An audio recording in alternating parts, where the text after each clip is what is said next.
regulations are pretty broad as it pertains to jurisdiction, even though we choose to enforce them minimally. I think going forward, it would be advisable that we're kept informed as we go down the line here. Because, and I understand that this statement may be challenged, but I would argue if you read our regs and participated in those workshops, that those regs are much broader than when a fight's announced, as far as it pertains to jurisdiction. I would not hold you accountable today, though, for anything other than you did with the state of Nevada. I think that was appropriate.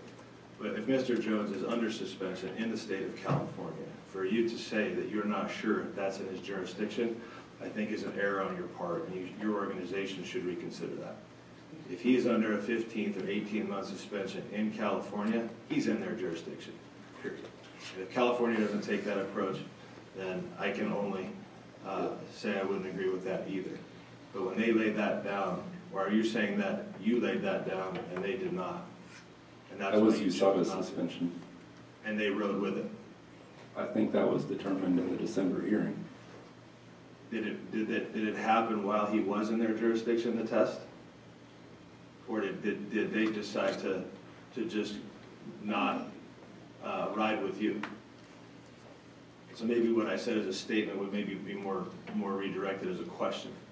With the original suspension for the M3 metabolite, whose jurisdiction was he in at that time?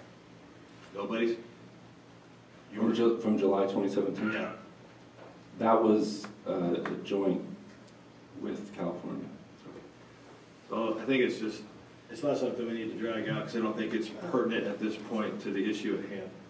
What? If I may, Chairman, we have Mr. Foster that's been listening to this. I'd be happy to show this on the record. He just texted me to say, Bob, we didn't know about those two tests on December 11th.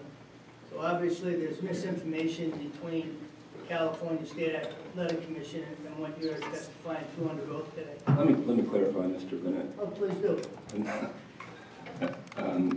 What I was referring to was the license, a lot developed between December 11th and December 29th when there was a fight that was held in California.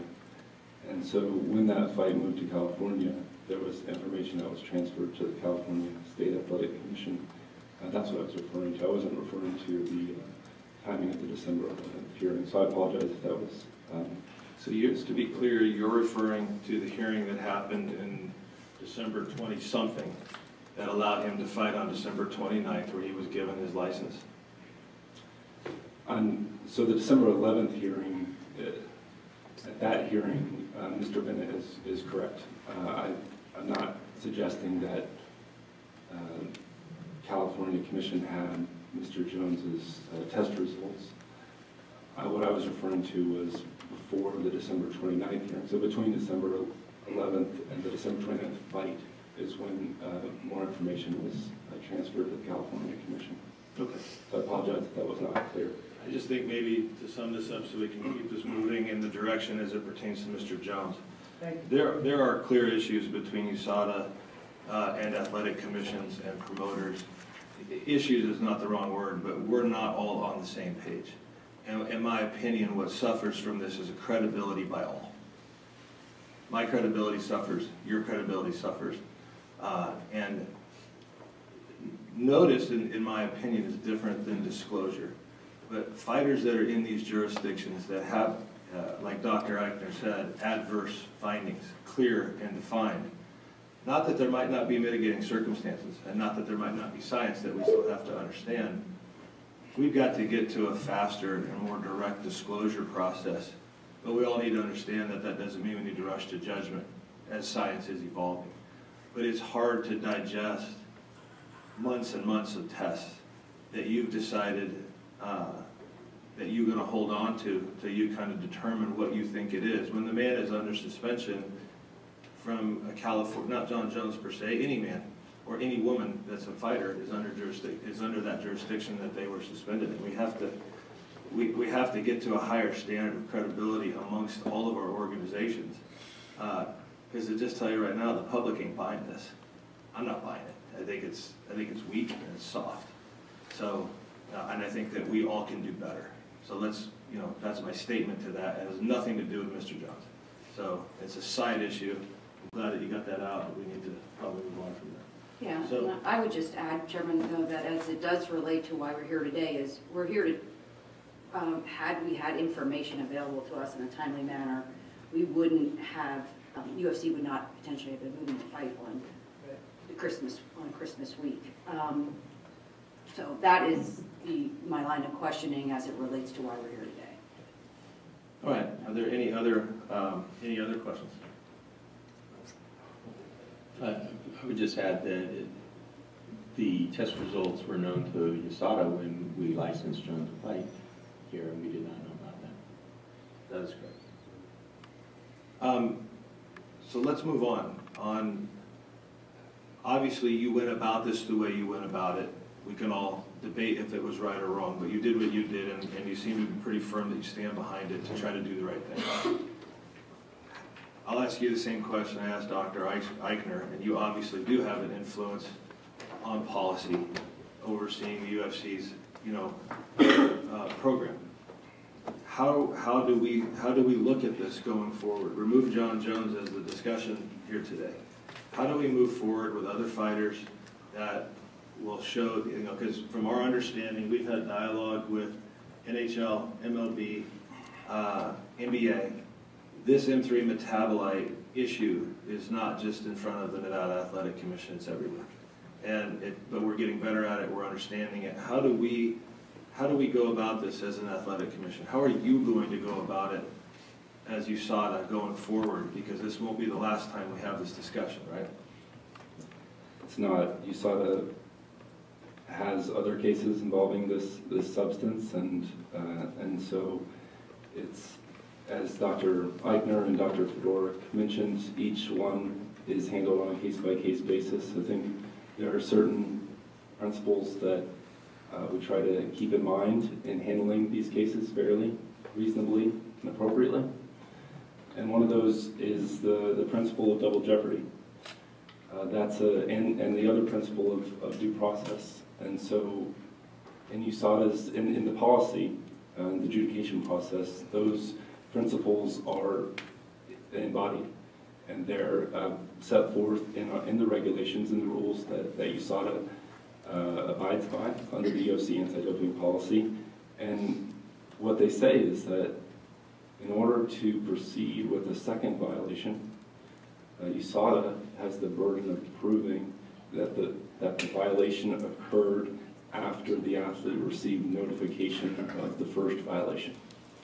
It's a standard double jeopardy provision, meaning if the violation occurred prior to it ever being noticed, then it's all going to be counted as a single violation.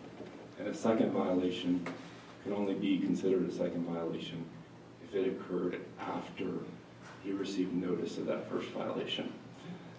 Secondly, due process. USADA's rules encompass an adjudication process where it's decided by a neutral arbitrator or arbitrators if the athlete wants to take the case to a hearing, where a full evidentiary hearing can be had, witnesses, experts, testimony, direct cross-examination, arguments, written submissions. So all of that is encompassed in the rules that USADA abides by in handling these cases. Of course, just like in our legal system, under these rules, a case can be resolved via settlement agreement prior to going to a hearing, because there's no reason to be inefficient and having all of these written submissions and evidence if everybody's on the same page. And certainly, USADA wants and strives to have open lines of communications with the commissions, and so that we are being as transparent as possible with the commissions so that the commission understands how USADA arrived at its conclusions.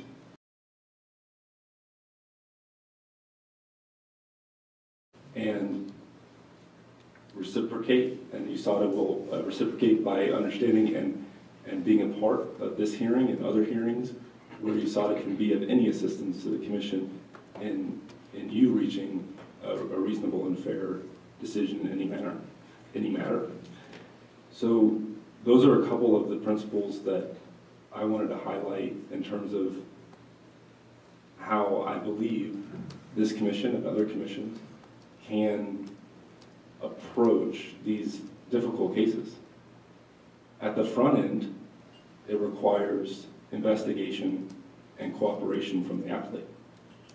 And so those are also principles that USADA abides by, and we have investigators. We spend a lot of energy and time investigating these cases.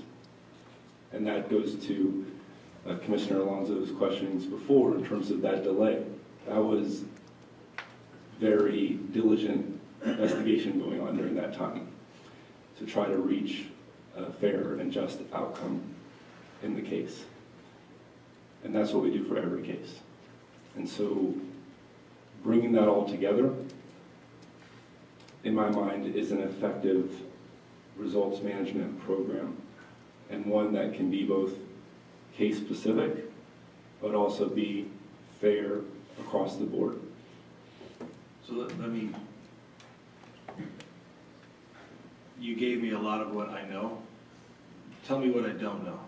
How do you plan on moving forward with this specific M3 metabolite as it pertains to all cases? And I don't want you to give me anything here on the record that would disclose anything that's highly confidential inside USADA. But we have dozens of athletes in certain sports that are bouncing around with this. Some sports are taking completely different paths and saying you follow the rule, you know, boom, you're gone. You have obviously made a choice to say that's not how we're going to do this, because you said basically the guy's cleared to fight. So you have opposite ends of the spectrum here as an anti-doping agency, and then there are commissions in sports for all kinds of athletes in all kinds of places. I'm assuming it's going to be a case-by-case example, but let's get specific as it pertains to oral turinabol and that metabolite. How do you see policy being set at a high level, or whatever you can say, as it pertains to this particular drug? And I ask the question because my concern is around the Pandora's box and the TUE days. I was here at the end of the TUE days, and those were a complete joke. And they never should have been done, and the commissions figured out very quickly that they had been duped. So allowing somebody to fight with any level of the M3 metabolite, once that happens, how are you going to control that? Because you know what happens after that? It's already happened. It's already started. It started on whenever you released this to the world. This was the idea of residual impulsing for the M3 metabolite. Athletes took that and ran with it 30 days ago. How do we deal with it? So in looking how to apply some generalities or general principles to each... Fair. I don't want you to go into the weeds, because I don't want you to give up your internal stuff, but we need to talk about this as a commission. We need to understand that policy. Right. No, I understand, and I appreciate the question and the opportunity.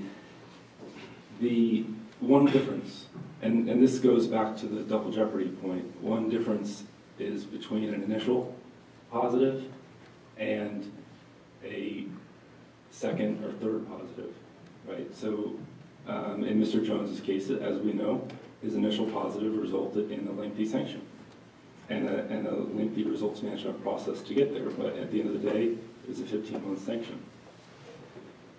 In subsequent samples that are collected, okay, now you're in a different framework. So that's one difference. We have cases now that it's a first positive, so we're going to handle those differently. I think that right there is the same thing I heard Dr. Eichner say. Right. And to me, that's something that I'm open to subscribing to, as I've heard the testimony. That is a clear, that gives me a clear differentiating point. So I'll let you continue. So that's the first point. The second point is to look at the levels and what's being found. Is it just the M3 metabolite, or is it parent, medium-term metabolites, and the long-term metabolite? And if it's just a long-term metabolite, what's the level? Is it over a nanogram, or is it 100 picograms or less?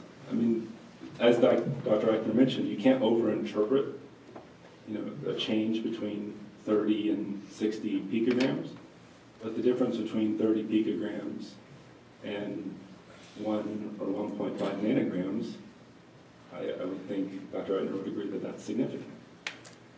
So the level is something to consider. It's a factor. Another factor would be your interactions with the athlete through the investigation process that I mentioned before, which is really done at the outset of these cases.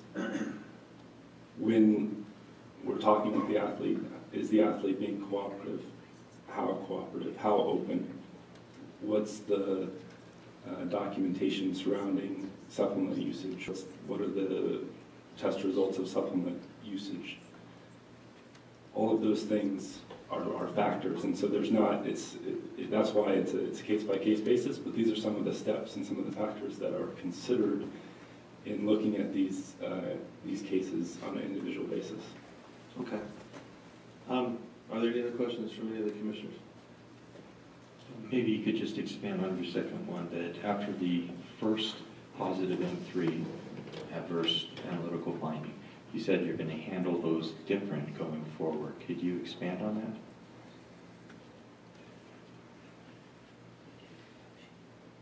You're talking about a second or third sample that tests positive? Those would be handled differently? Is that what is that what you're asking?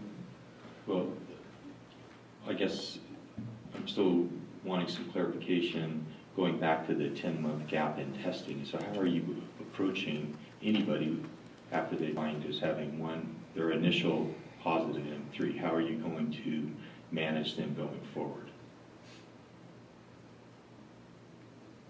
I see. So yes, there is a deliberate follow-up testing being done to monitor those levels, and then analysis coupled with the other factors I mentioned of the subsequent samples to confirm or try to confirm that those are in fact residual, which then adds to the overall data set that we have to draw upon to see the excretion of this substance. Yeah, I don't want to put words in the chairman's mouth, but I think the details of that is what would be interesting to us. I think, Commissioner Macbeth, the way I understood what Mr. Cook said was that hypothetically we have another athlete that comes in here and it's the first time they've tested for the M3 metabolite.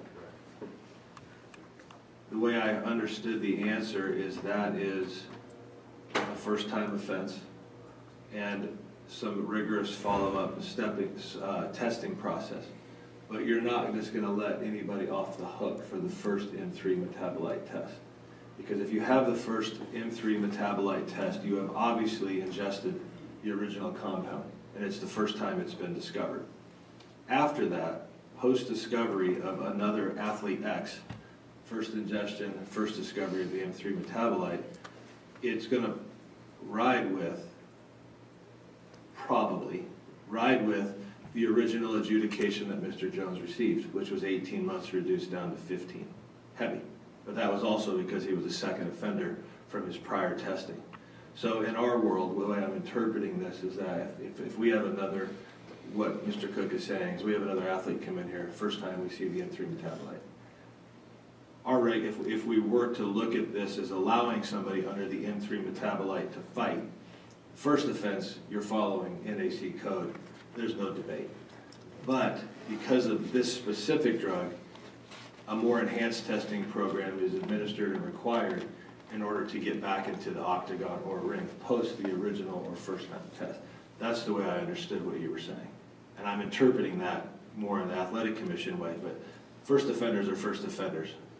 That's correct, and a word on first offenders for this substance, because now that we have a better understanding of at least the length of time that this could potentially stay in one's system, that's something to consider in evaluating the athlete's ability to find the source, potentially.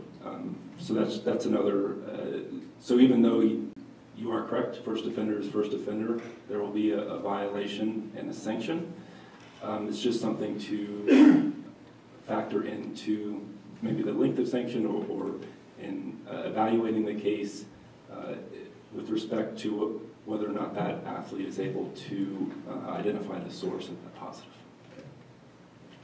And I would just completely agree with you, Mr. Chairman. That's exactly how I was looking at it. I guess as we talked about the policy, because what you're describing going forward is not what was applied to Mr. Jones, and so it's a change, and I'm just wondering, are we going to be able to see the details of that, what the policy of managing a first offender is going forward?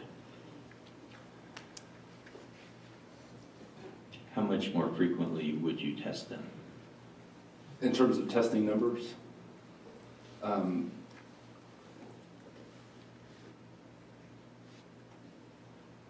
can't give you a specific number other than to say that it's that there's deliberate follow-up and regular testing.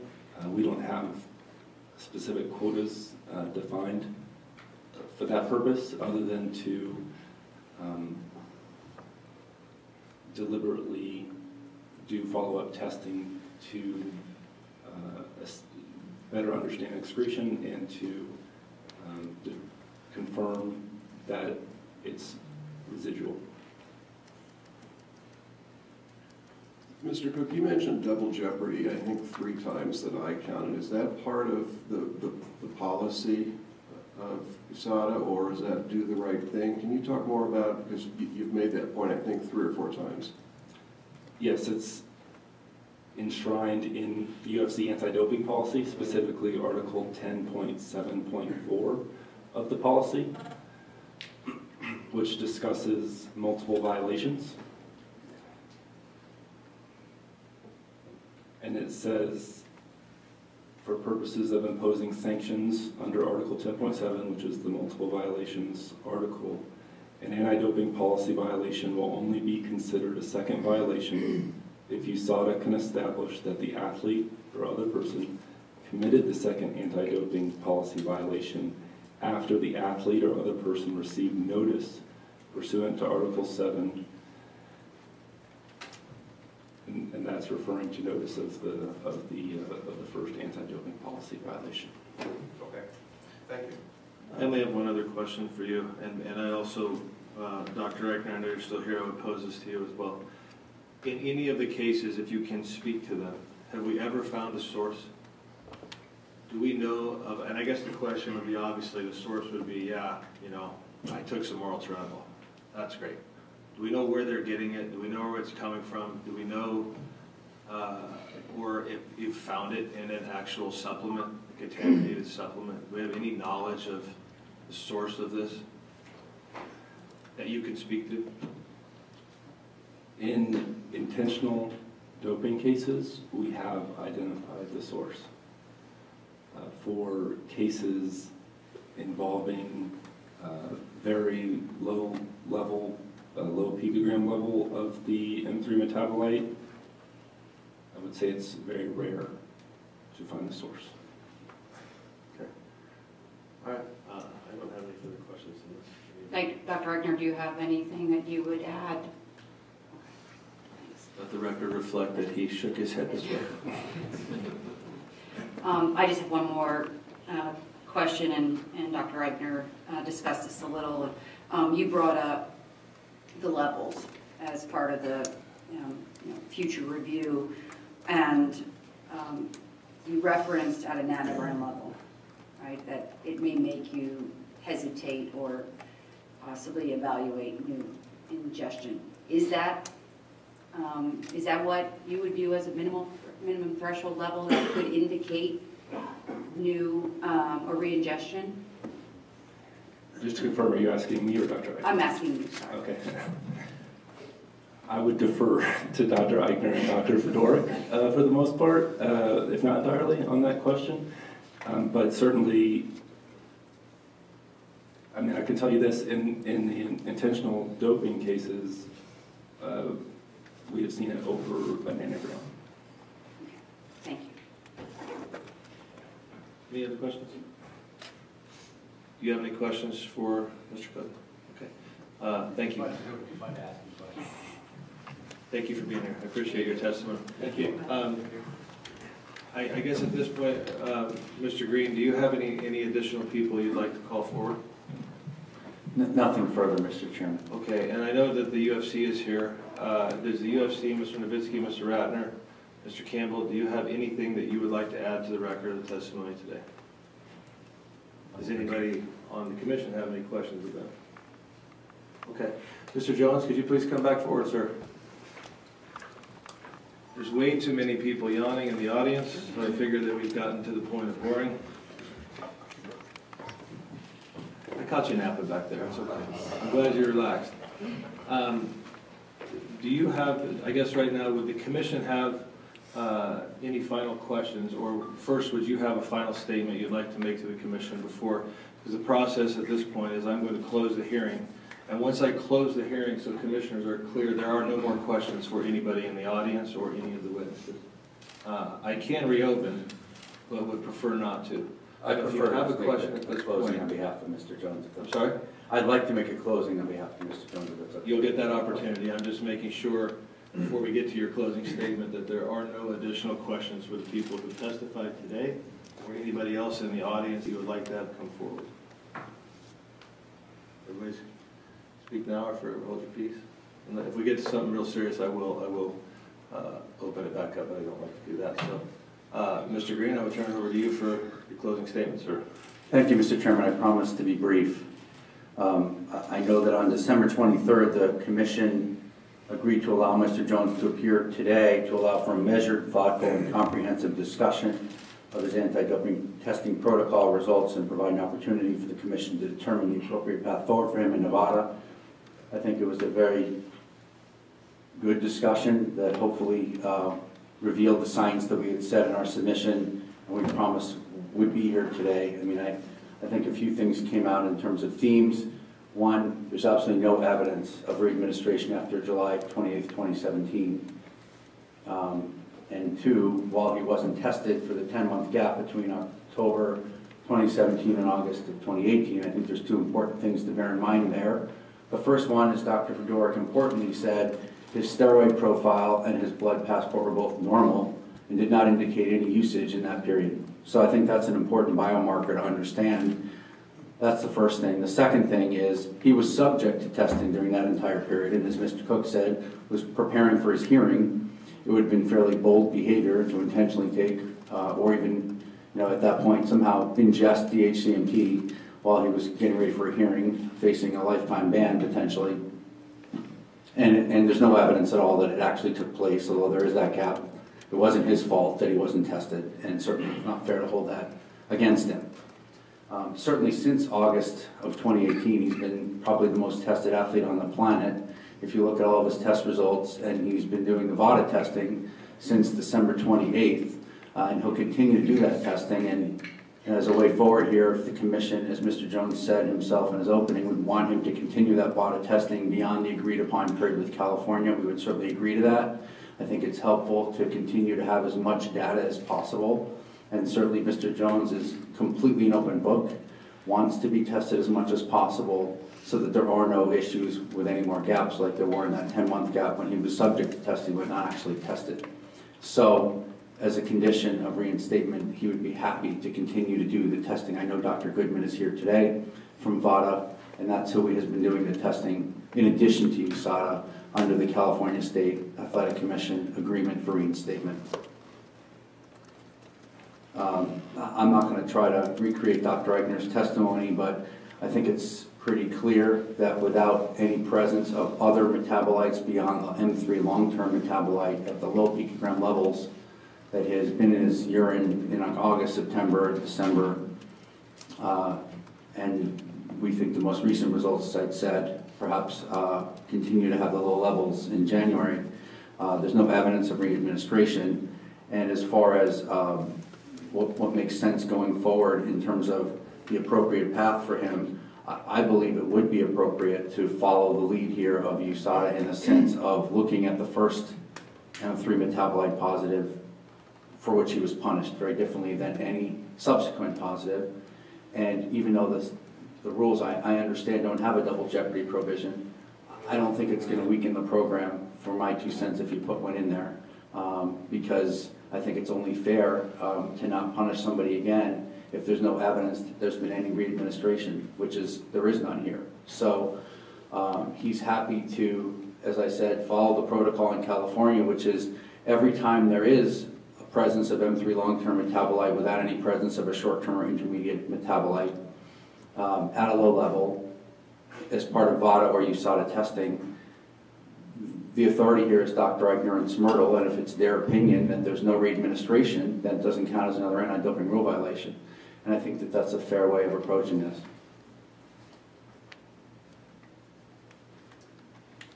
Obviously, John's hopeful that we leave here today with a decision being made. We respect the Commission's authority to not make a decision today, but he's certainly hopeful that there will be one made today. This has been weighing on him for a long time, and he wants to put this behind him and just focus on fighting. And from my perspective, he certainly has that right. So I'm happy to answer any other questions. I don't need to go on. The testimony is what it is for over 2 hours, so I don't need to summarize it. Okay, thank you. Mr. Jones, do you have anything you want to say? No, sir. Okay, thank you. Any of the commissioners have any final questions for Mr. Green or Mr. Jones?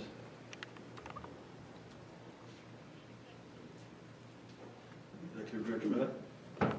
Mr. Jones, I understand that you gave substantial assistance to USADA, and that's why you got a downward departure from 18 months to 15 months. That's actually not correct, Mr. Ben. Okay. There was substantial assistance, but we're not prepared to discuss it today here in public. It's not appropriate, and it's confidential under the USADA rules. The reduction by Mr. McLaren was from 18 to 15 based upon his evaluation of Mr. Jones's degree of fault. Okay. But I'm not going to permit him to answer any. But it's certainly not the federal rules, so that's fine. I'm- If he doesn't want to share with us in an effort to, have the opportunity to have the privilege of being licensed here, and it's confidential, then I understand. Yeah, I just ask that you respect the confidentiality of that. Thank you. Any additional questions? Okay, I'll close the hearing.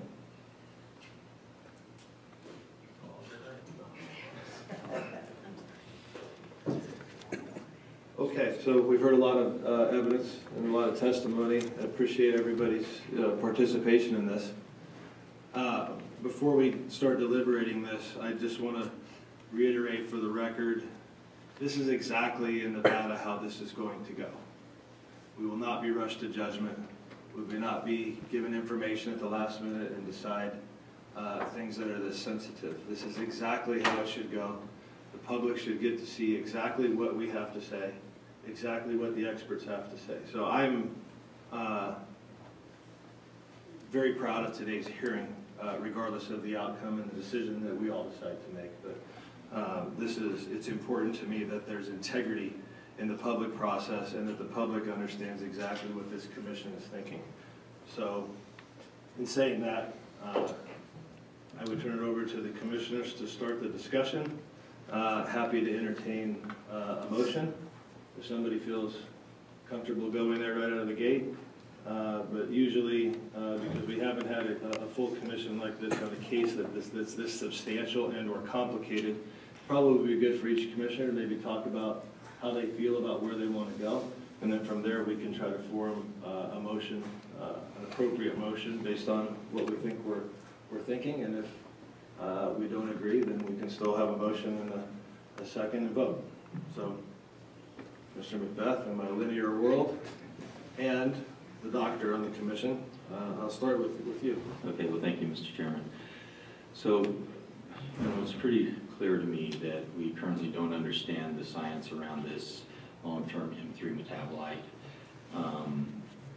And, part of the problem here is it's very likely we will never understand it, and that we will not be able to perform excretion studies as Dr. Eichner said, it's unethical. That said, I believe it is, very incumbent upon us to ensure that unarmed combatants fighting in the state of Nevada are not using performing-enhancing drugs and gaining an advantage that could be dangerous, even fatal to another fighter. And so, at this point in time, for me, Mr. Jones, I mean, this is a second anti-doping policy violation that you have. And for me, I need significant amount of certainty that there's not re-administration going on, intentional or unintentional, to ensure the integrity of our testing process. So I'll hold future comments. Okay, Commissioner Hahn? I agree with the doctor, and I think, we've heard a lot of good testimony today. Clearly, we're in uncharted waters on multiple fronts here, which causes us to be challenged on many levels. I think what resonated with me was the double jeopardy. I think that, in the court of law, double jeopardy it isn't allowed, and I think he's been punished once. But then, and the multiple tests since then, but how do we assure going forward? So I have some of the same issues that Dr. Macbeth has on what type, and I know Mr. Jones has agreed to, and he has been, multiple testing. Anyone can test them anytime and do whatever they want, which I think is probably a path that we need to pursue. But the double jeopardy really resonated with me, but I'm very concerned, and we don't want anyone to get hurt. I think to sidebar here, one of the things Director Bennett does so well is in matchmaking. We don't want anyone to get hurt here. We want fighters fairly matched. And if there's any drugs involved, then anything that he's done in his vetting kind of goes out the window. And, God forbid anyone gets hurt here, because I know that Bennett takes it seriously, as do all the commissioners. But some of the same issues: how do we enforce, and how do we make sure that Mr. Jones is properly tested going forward? Okay. Thank you. Commissioner Alonso. Thank you, Chairman.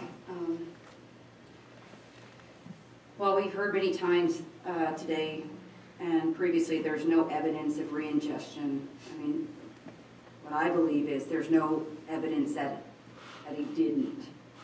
There's expert opinion, but there's no evidence due to the nature of the illegal substance and the lack of research that's been done because it's banned. Which I think puts our commission in a situation where we recognize this technical issue. We have to rely on our experts in effort to decide what to do. I'm concerned that there's not 100% certainty at any time in our future, even if we have increased testing and the testing continues to be adverse. Obviously the last 4 out of 5 tests in the last 60 days, including the 2 BADA tests in January, there are adverse findings. That I don't believe there's anything that can give us the 100% certainty that there's not something that's being done, because it just continues to appear. With that, I do really value the time and expertise of Dr. Eichner and the information you provided us today. I think that I'm really just still processing, as we sit here right now, I'm processing it all on how to, in effort to find a way to move forward, whatever that may look like. I'm not prepared to be the leader in the motion at this moment. Okay.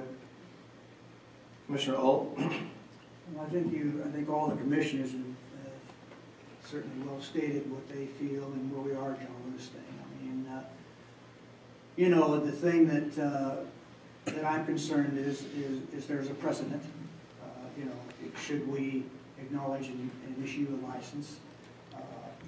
We are really subservient to Dr. Eichner and his professionalism, because, I mean, this is where we have to turn. You know, these are the guys that, they are the professionals. They are the ones that guide us and provide us the information we need to make the proper decisions. And I would think if we go forward, then I think multiple testing will be involved, and to the point that we can feel comfortable that we've done the right thing for the integrity of the sport and the right thing for the athlete involved, who was paid a steep fine already, major. I would like to think, John, you're smart enough to know that you wouldn't jeopardize that again. I'd like to think that. But we have others that, you know, are going to come before the commission with very similar situations. We know the first time it's easy for us to decide because they broke rules. Then after that, where do we go? So it is a major decision, and I think there's some things that we need to discuss in terms of going forward, where we deal with you personally in terms of your commitment to making sure that people understand not only you're clean, but you're willing to do whatever it takes to be an MMA champion and lead this group, because there are so many people that follow you, John. I'm talking about the young guys, the young kids, the guys that count. And, you know, you can be certainly a great factor and a superhero to them, for a guy who understands he made a mistake once, not going to make it again, and try to get better. Okay. I appreciate everybody's comments. And I concur with a couple of the things, if not all of them, that were said. But, you know, you could, in a sincere way, look at this as a double jeopardy. I kind of look at everything, and that was why I asked the questions prior to August 9th, 2018. All of that testing for me, while it's relevant and the passport that's been developed is very strong, it's really irrelevant in my thought process going forward. So the question that's before us today is, should Jon Jones get a license in the state of Nevada to fight for a March event and or thereafter? And we have right now, from very accredited places up to and including a test, I believe, from the 3rd, is it the 3rd, Mr. Bennett, and the 4th? The 6th and 7th, sorry. So we have other tests from the 6th and the 7th, and I'm really going to point very strongly to Dr. Eichner's testimony and my comments here, because he knows how much we respect him, and he deserves all that respect, because, you know, to say it the right way, he is the man when it comes to this. It appears to me that we can, with a high degree of certainty, move forward with any athlete if the M3 metabolite is what's showing up, and the testing frequency, it is a minimum of twice a month, potentially even 4 times a month. If I was testing an athlete, what I heard was that the parent and the short term is about 1 month. Those are not what's showing up here. The long term is showing up. So he's been tested. The longest he has not been tested since August 9th of 2018 is 1 month and 3 days, of which, according to the science that we do know, it would have been highly likely that the original compound or the short term would have showed up. So as I look at that, that's it's approximately at this point, what, 5 months. And the testimony that I also heard was that post the last ingestion of a 6-week cycle, you're looking at about 60 days of potential residual benefit. So if I do the math and we stay in the picogram level between now and his fight, that's about 7 months of testing on a minimum of a 30-day basis, and sometimes we're looking at weeks and or days in between testing. So I would feel confident that the athlete has, Mr. Jones, if he continues to stay in the picogram level up to fight night, would have no residual benefit from whatever he ingested, however long ago he ingested it. And we're not, and then to couple that with, because it's been so frequent from his original adjudication, you know, that's where the double jeopardy thing kicks in, and it's really based on Dr. Eichner's testimony. That's separate from opening Pandora's box. So I'm going to stop there with saying I would be comfortable departing slightly from our regulation as it pertains to this athlete on a very regimented testing program, let's say every 2 weeks at a minimum. We would need to work out the details because he's already, he's peeing in somebody's cup quite frequently, and I don't know if we need to add a third cup, if we need to add Nevada's, you know, obviously Nevada can come in and test whatever we want. We do that all over the world, and people don't even know about that with randomness. That all of the test results out there that are happening, whether it's with VADA, USADA, and or random, are immediately shared with this athletic commission. I'm talking within the moment it's noticed, so we have full knowledge of what's going on. If we want to move forward, I think the only way to move forward with this is with that testing using history to August 9th of 18. The rest of it, to me, with that 10-month gap, it's just too gray there. So you have to look at it for the 7 months that we would have it, and if it stays at the picogram level, you know, call it, you know, under 100, you know, as it's bouncing around. My biggest concern is that there is no performance enhancing effect. And I don't look at this as a license that's for a year. I look at this as it's a one-fight license for right now. It's a one-fight license. Post that fight, this level of testing will continue. And it needs to continue for probably at least all of 2019 to monitor it and to study it and to have additional hearings on it and to have additional dialogue and discussions on it. I think that based on what we've heard, that's fair. It's a departure. Now, let me stop there and go to Pandora's box of all other fighters. That was some really good testimony from Mr. Eichner and from Mr. Cook, in the sense that I was having a lot of trouble about breaking out of the norm for this. But I think the approach that was put on this, the approach that was testified to, is an interesting way to look at it, and not one that I had contemplated. If another fighter comes in here with their first M3 metabolite test, we're not having a hearing like this. It's going straight to the process that they all go to, because that is the first ingestion that we have knowledge of, and the process would be the same as it has always been. However, for this particular drug and this particular metabolite, after the fighter's original adjudication for the original ingestion, they would have the ability to get on a program like this, and after a lengthy period of time, potentially have a discussion about they are in this same pulsing and residual effect. If you think about that period that a fighter would have to go through, I hope a whole bunch of fighters haven't run out there and started doing this, because you're probably going to be sitting out at least 2 years before you're going to be able to come back in here and get a license if we wanted to acknowledge pulsing. That is much different than the TUEs that were brought to us back in the day 5 to 8 years ago. Those are two completely different issues, and I'm not as concerned about Pandora's box as I was walking in here this morning. So that's my comments on what I've heard today, and I think that if we did go down this path for the one-fight license, you know, other jurisdictions are going to do what other jurisdictions are going to do. What I don't think we should do today, if the commission chooses that they do not want to do that, I would absolutely not be in support of denying him his license.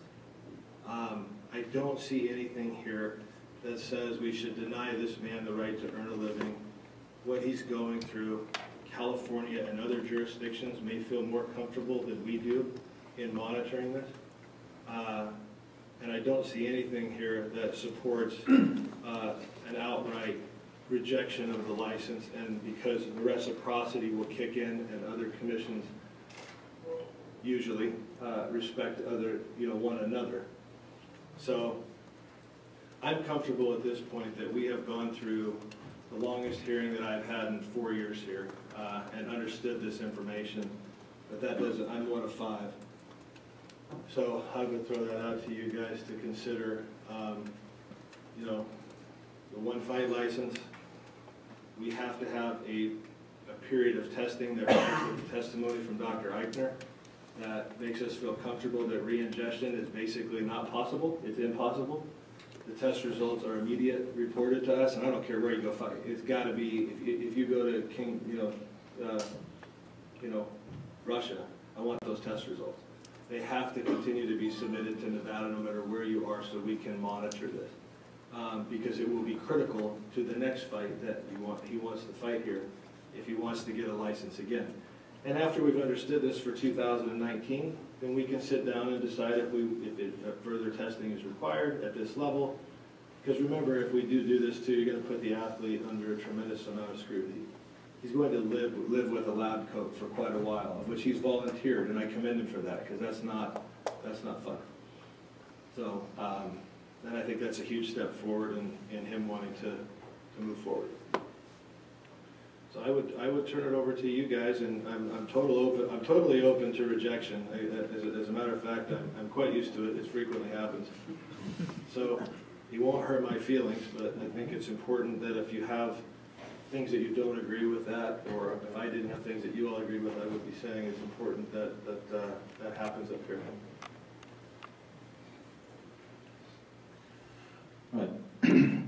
I would just say going forward, it's just critical that we're able to determine with that level of certainty that there is no re-ingestion or re-administration of the Geranibol. And based on Dr. Eichner's testimony around the short-term metabolites in the 2-week range, I agree with the chairman's suggestion that a minimum would be twice a month, and ongoing into the future, all of 19 would be a very reasonable time frame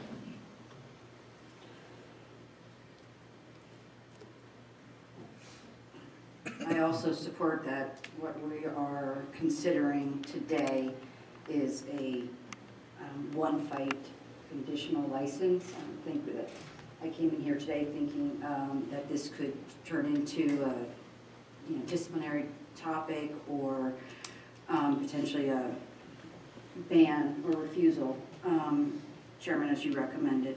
I do support and agree that our conversation may now move into a one-fight conditional license motion consideration.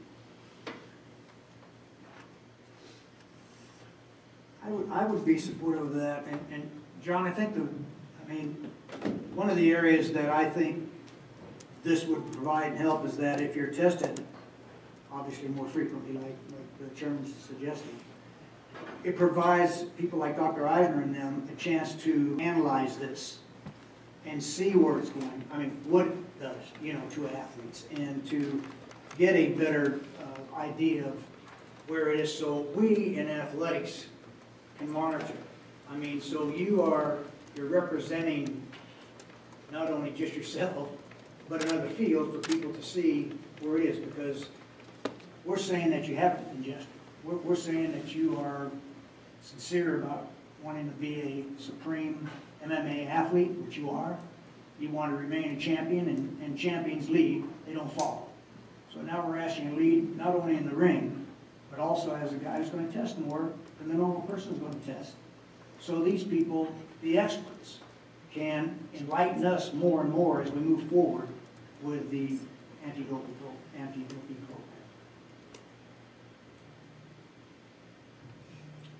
Mr. Chairman, I make a motion that we approve. Hold on before you do that. Then it seems like we're all concur that the one-fight license is an appropriate place to start. What we need to be crystal clear on are what are the conditions. And so the conditions that I've heard today are two tests a month. Right.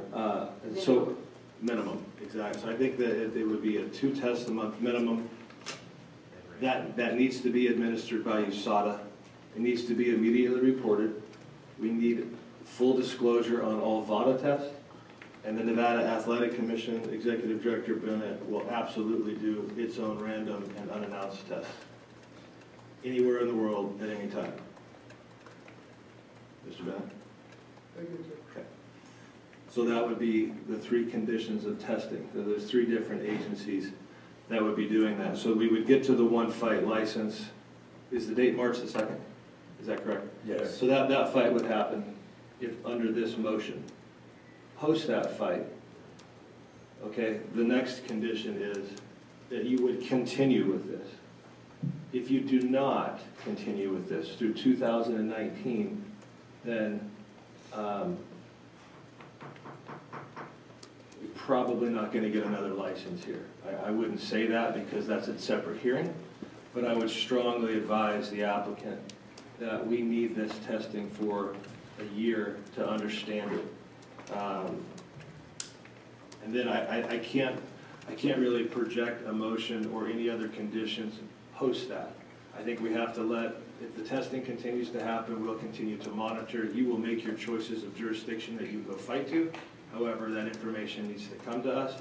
And when Mr. Jones chooses to come back here a second time, because of course he's going to want to fight the fight capital of the world, we will take the information at that time that we've been given, and if required, we will have another hearing.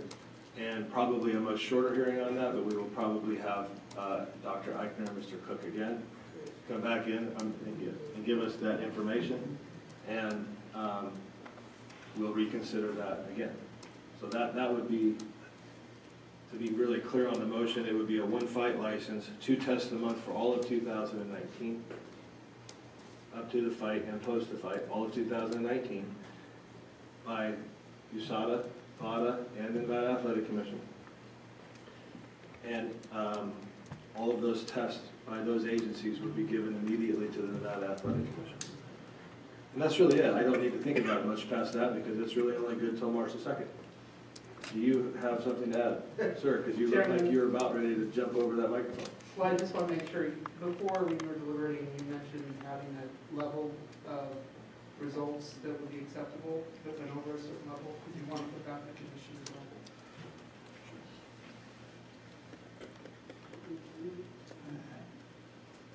That's a tough one, and I think you have to consider it individually, each test result individually. So with that, let me. This is highly unusual, but Dr. Eichner, could you please come back up to the microphone? Mr. Jones, you don't have to move. You keep that's fine. Dr. Eichner, is it possible that you could give us a range, picogram levels or nanogram levels, that if we see the M3 metabolite show up between now and March the 2nd, that we should have pause for concern that there's been re-administration? Mr. Chairman, my strong recommendation would be that you look at the totality of the data, make a determination as opposed to giving an absolute threshold for any individual analyte. Premise that, but on the side, if there was evidence of other metabolites or the parent compound, that would be a different discussion, but my strong recommendation would be you look at the data longitudinally and make that decision. If there are other metabolites or a different compound, I would assume that's going to ride with past practice, and it would be, based on what it is, most likely though a temporary suspension. This is not a waiver for any and all metabolite. This is a waiver for the M3 metabolite as it pertains strictly to the oral turinabol and that direct connection. Anything else is not in this motion. What I'm trying to get to is, I guess what I'm hearing you say is if we see a spike in the nanograms between now and this fight, that we're going to have to get on the phone with you, and we're going to have to discuss these results and what they potentially may mean, like we have done many, many a times. That would definitely be my recommendation, sir. Okay, I can only do that if the testing results. I would only support that if the testing results that are being done by VADA and by USADA are immediately given to us. I don't think there would be any debate that he's in our jurisdiction at this point in time. Mr. Jones is happy to do that. I'm not sure how much control he has personally over that, so that's my concern with that. Totally understand. That's a discussion between USADA and the Nevada Athletic Commission. And also the California State Athletic Commission, who's currently overseeing the VADA testing. So right now, there's VADA testing that's being controlled by California. There's USADA testing being controlled by USADA, and then of course the Nevada testing that's you mentioned as well. So Mr. Jones can't control the reporting of any of those results. Understood. Okay. And also, just one other point, Mr. Jones cannot control whether or not he's tested twice a month or 10 times a month. It's not up to him to come and to get tested. So that's the other concern that I simply raise, in that he's happy to agree to whatever conditions you make him agree to, provided that's actually the other people involved and make sure that works. I got it. Okay. Let me rephrase that. Between now and March the 2nd is 1 month and a couple of days. So we will test him at our frequency at what we determine for the next 40 days.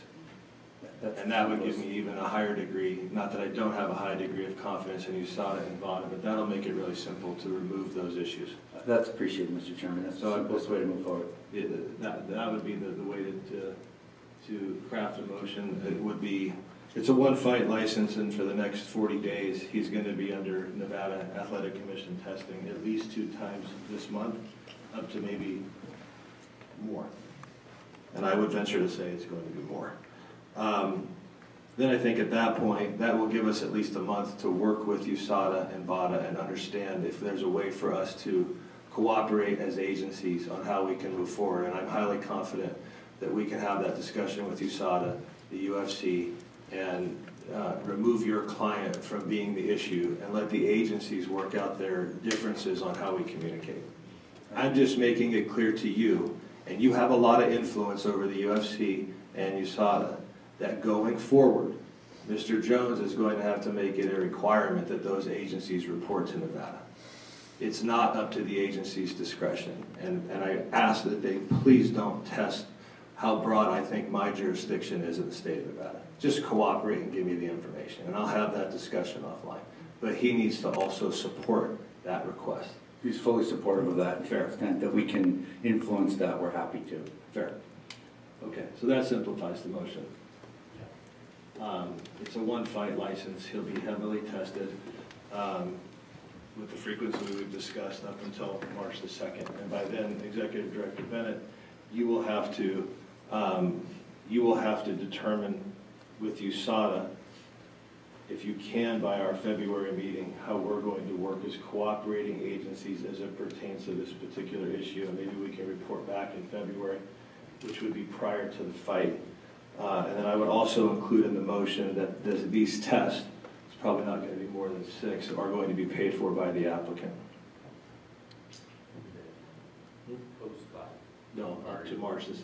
Correct, but post-fight, as far as the motion goes, post-fight, still our intent to test all the way through 2019 and at a frequency no less than twice a day. It would be. And if we can find a resolution with USADA, as they're already administering these tests, then I would be, we can talk about it in February as to making this an agenda item of an agreement on how the frequency is going to happen. And Mr. Nowitzki, I'm sure you can help that discussion.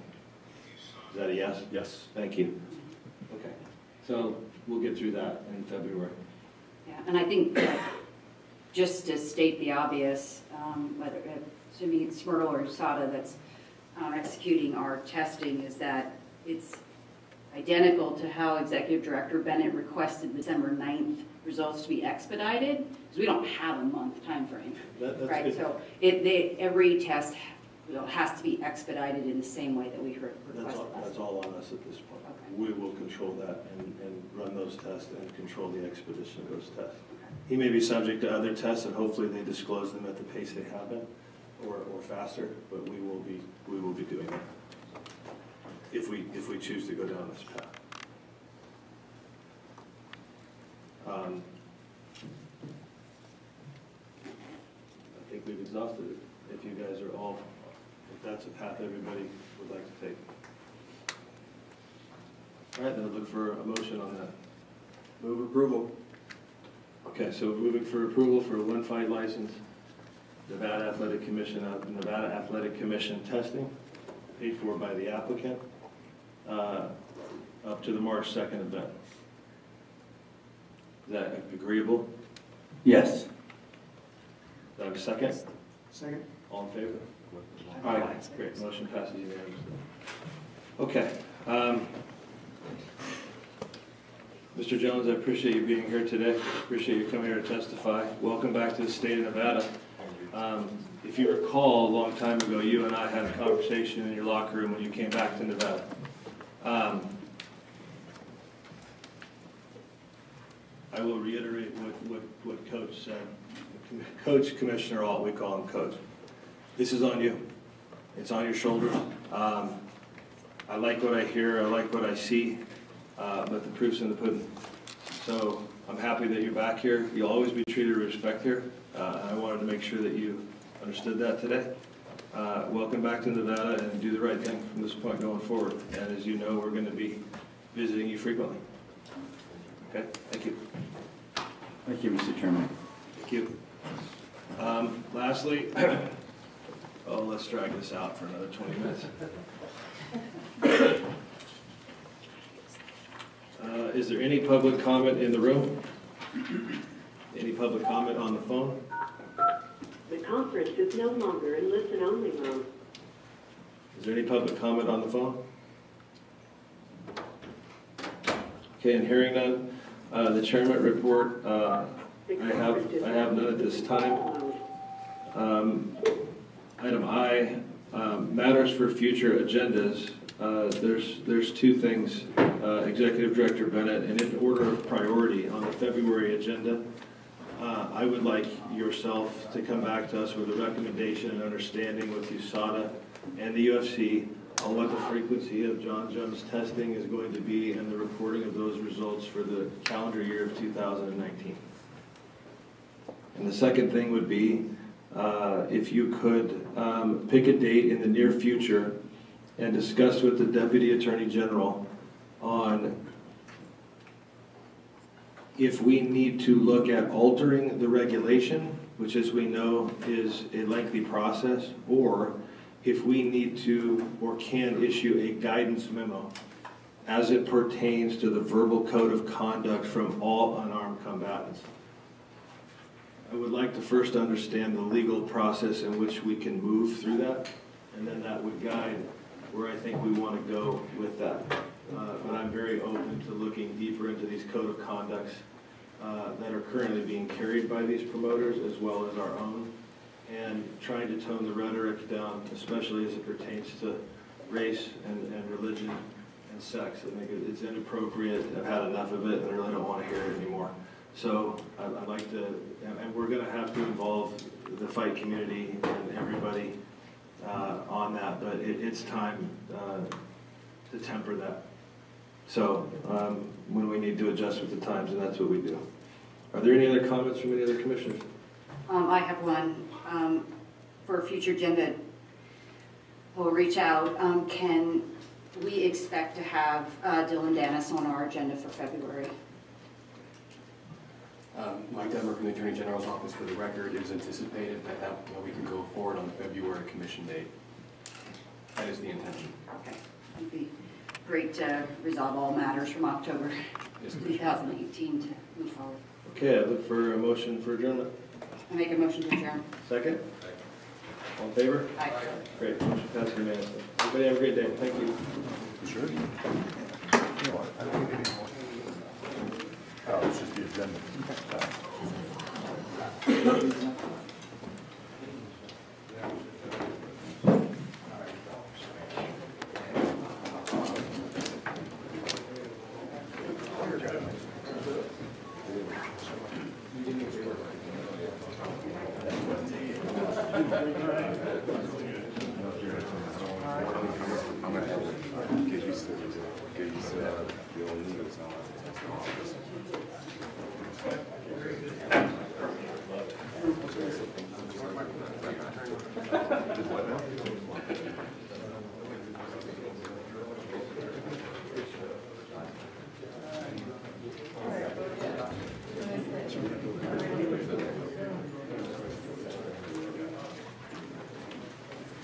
John, comment on that too.